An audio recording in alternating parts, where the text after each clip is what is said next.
Lionel Messi একজন যার প্রতি শ্রদ্ধা দেখাতে ভুল করে না কেউই, সে সতীর্থ হোক বা প্রতিপক্ষ, সবাই মেসির নাম উচ্চারণ করে শ্রদ্ধা ভরে। সম্প্রতি আর্জেন্টিনার মাটিতে মেসির শেষ ম্যাচকে ঘিরে সাংবাদিকরা এক আবেগঘন প্রশ্ন করেন আল হিলালের গোলরক্ষক ইয়াসিন বনুকে। সাংবাদিক প্রশ্ন করেন, গতকাল আর্জেন্টিনার মাটিতে লিওনেল মেসির শেষ ম্যাচ ছিল, তোমার কি মনে হয় মেসির ক্যারিয়ারকে কয়েকটি কথায় বর্ণনা করা সম্ভব? তখন ইয়াসিন বনু বলেন, মেসি ফুটবলকে যা কিছু দিয়েছেন তা ভাষায় প্রকাশ করা অসম্ভব।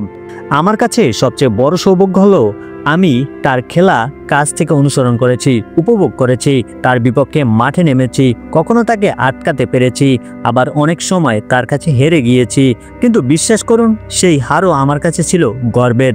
তিনি আরও বলেন, মেসি শুধু একজন খেলোয়াড় নন, তিনি এমন একজন যিনি ফুটবলকে নতুন করে সাজিয়েছেন। তাকে থামানো যায় না, কেবল তার খেলা উপভোগ করা যায়। আমি সত্যিই তাকে অভিনন্দন জানাই, কারণ তার কেরিয়ার ফুটবল ইতিহাসে সোনালী অধ্যায় হয়ে থাকবে চিরকাল। প্রতিপক্ষ খেলোয়াড়ের মুখেও যখন মেসির জন্য এমন ভালোবাসা ও শ্রদ্ধা ঝরে পড়ে, তখন বোঝা যায় কেন Lionel Messi greatest of all time. প্রশ্ন আপনার কাছে, যদি আপনাকে মেসির ক্যারিয়ারকে কয়েকটি কথায় বর্ণনা করতে বলা হয়, আপনি কি বলবেন? কমেন্টে লিখে জানিয়ে দিন। ভিডিওটি ভালো লাগলে লাইক করবেন এবং চ্যানেলটি সাবস্ক্রাইব করবেন।